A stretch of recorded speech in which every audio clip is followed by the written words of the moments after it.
ये कहानी है रवि की। रवि एक मिल में काम करता था। 5 सालों से वो शहर की एक मिल में मजदूरी किया करता था। हेलो। हाँ बोलो रमा, कैसे फोन किया? हेलो जी, आप तो हमें गांव में लेने आने वाले थे, क्या हुआ जी, आप आए नहीं? रमा, अभी ठंड बहुत हो रही है और मेरे पास तुम्हें गांव से शहर लाने के लिए अभी पैसे भी नहीं है। तुम कुछ दिन और रुक जाओ वहाँ।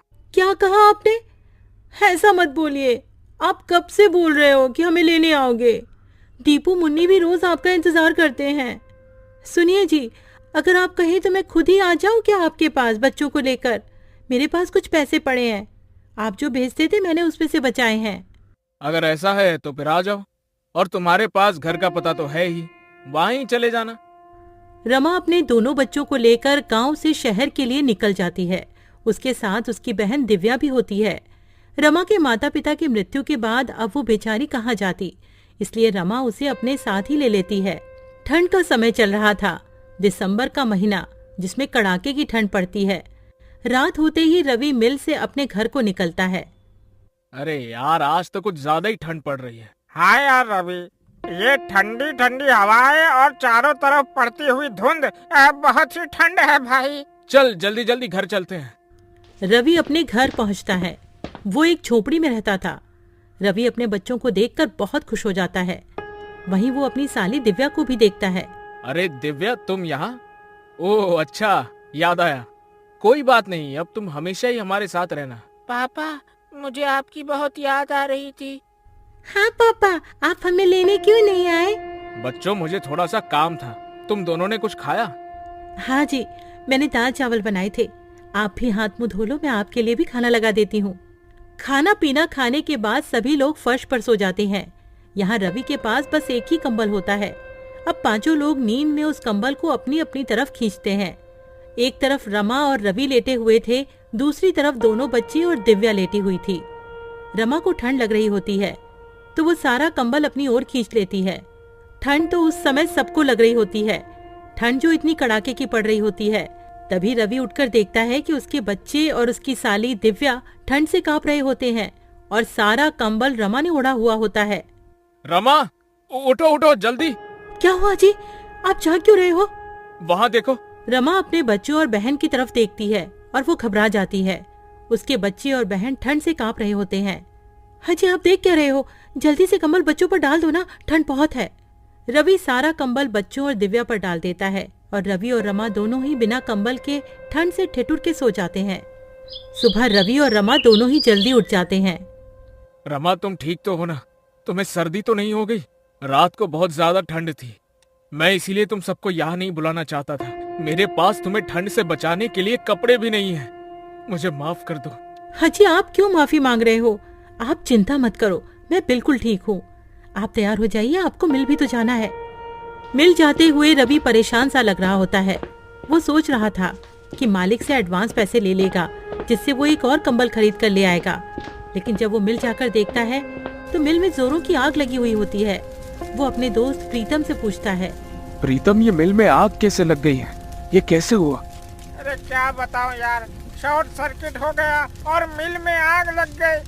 अभी मालिक आए थे, उन्होंने कहा कहीं और काम ढूंढ लो। मेरे पास इतना पैसा नहीं है कि मैं दोबारा काम शुरू कर पाऊं। रवि प्रीतम से ऐसा सुनकर और निराश हो जाता है और सोच में पड़ जाता है कि अब तो वो इतनी जल्दी कंबल कहाँ से लाएगा।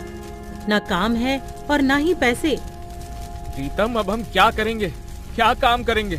देख भाई, मेरे पास कुछ पैसे हैं जिनसे मैं एक छोटी सी चाय की दुकान खोलूंगा। मेरे पास थोड़ी सी सेविंग्स है। तू बता, तू क्या करेगा? पता नहीं यार, मेरे पास तो पैसे भी नहीं है। जितने पैसे यहाँ से मिलते थे वो पैसे तो मैं अपने गांव भेज देता था। अब तो मेरे पास एक फूटी कौड़ी तक नहीं है। चल, मैं घर चलता हूँ, फिर मिलेंगे यार। रवि घर आ जाता है। उसे देखकर रमा समझ जाती है कि कुछ तो बात हुई है। रमा अभी तो कुछ नहीं कहती है। जब बच्ची और बहन खाना खा के सो जाते हैं तब रमा कहती है, क्या हुआ जी, जब से आए हो आप परेशान लग रहे हो, क्या बात है, बताओ ना मुझे। रवि रमा को सारी बात बता देता है। रमा भी रवि को ऐसे उदास देखकर खुद भी उदास हो जाती है और कहती है, हाजी, आप इतना परेशान क्यों हो रहे हो?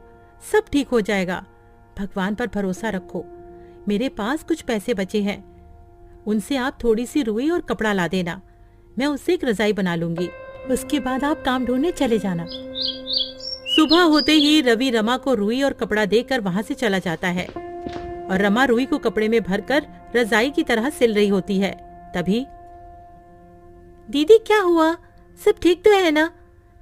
जब से हम यहाँ आए हैं जीजा जी कुछ दुखी से रहते हैं, क्या उसकी वजह मैं हूँ? अरे दिव्या, तू पागल है क्या? ऐसा कुछ भी नहीं है। तू तो जानती है ना, तेरे जीजा जी तो ऐसे नहीं है जैसा तू सोच रही है। वो तो उनकी मिल में आग लग गई है, वो इसीलिए परेशान है। तू ज्यादा अपना दिमाग मत चला। हाँ, जाकर अब अपना काम कर। रमा एक सुंदर सी रजाई बना देती है।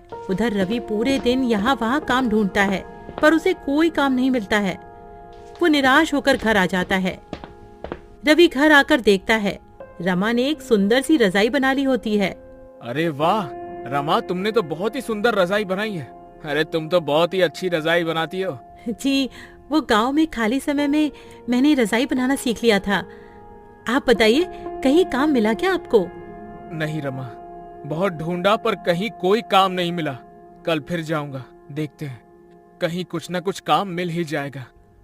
रमा बच्चों को नई रजाई में सुला देती है और खुद दोनों मियाँ बीवी पुराने कंबल में सो जाते हैं। अगले दिन रवि का दोस्त प्रीतम रवि का हाल पूछने उसके घर आया हुआ होता है। तभी, अरे वाह रवि, ये रजाई तो बहुत अच्छी है, कहाँ से लाए हो? अरे प्रीतम, मैं ये कहीं से लाया नहीं हूँ। ये रजाई तो तेरी भाभी ने बनाई है। क्या कह रहे हो? ये रजाई भाभी ने बनाई है? भाई, ये तो बिल्कुल वैसी ही रजाई है जो दुकानों में मिलती है। अरे वाह भाभी जी, आप तो बहुत ही बड़ी कलाकार हैं। अरे तू वो सब छोड़, ये बता तेरी चाय की दुकान का क्या हुआ? हाँ भाई, मैं इसीलिए तो आया हूँ। मैंने हाईवे पर एक चाय का स्टॉल खोला है। तू बता, तेरा क्या हुआ? कहीं पर काम मिला कि नहीं? नहीं भाई, अभी तो मुझे कहीं भी कोई काम नहीं मिला। मिल जाएगा, वैसे भी मैं ढूंढ तो रहा ही हूँ।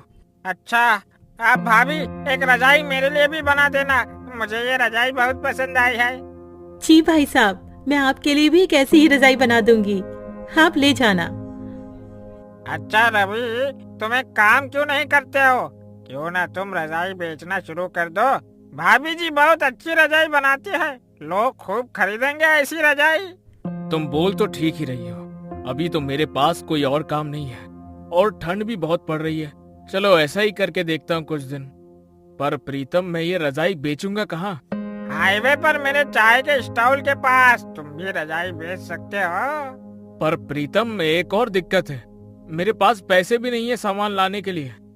अरे तुम चिंता मत करो, ये लो पैसे, इनसे तुम सामान ले आना है। ठीक है, फिर मैं आज ही रजाई बनाने का सामान ले आता हूँ। क्यों रमा, ठीक है ना? आप जैसा भी कहो, मैं तो आपके साथ कोई भी काम करने को तैयार रहती हूँ। रवि और प्रीतम दोनों चले जाते हैं। रवि बहुत सारी रुई और कपड़ा घर ले आता है। उसके बाद रमा रजाई बनाने का काम शुरू कर देती है। रवि के साथ साथ रमा की बहन दिव्या भी उसकी मदद कर रही होती है और बच्चे भी रजाई में रुई भरने में लगे हुए होते हैं। 2 से 3 दिन में सबने मिलकर 10 रजाइयां बना ली होती हैं और रवि सारी रजाइयां लेकर हाईवे पर प्रीतम के बगल में ही बेचने लगता है और देखते ही देखते उसकी रजाइयां बिकने लगती हैं। वो रजाइयां बहुत सुंदर लग रही होती हैं, जिसकी वजह से लोग खरीदने आ रहे होते हैं। देखा तुमने रवि, बिक गई ना सारी रजाइयाँ। अब तो बस रजाइयाँ बनाते रहो। रवि घर जाकर रमा को सारी बात बता देता है। रमा बहुत खुश हो जाती है और रवि और रजाइयाँ बनाने की तैयारियां करने लगता है और रवि का रजाइयों का कारोबार खूब अच्छा चलने लगता है। इस तरह रवि अपना खुद का काम करने लगता है और अपने परिवार की सारी जरूरतों को पूरा करता है।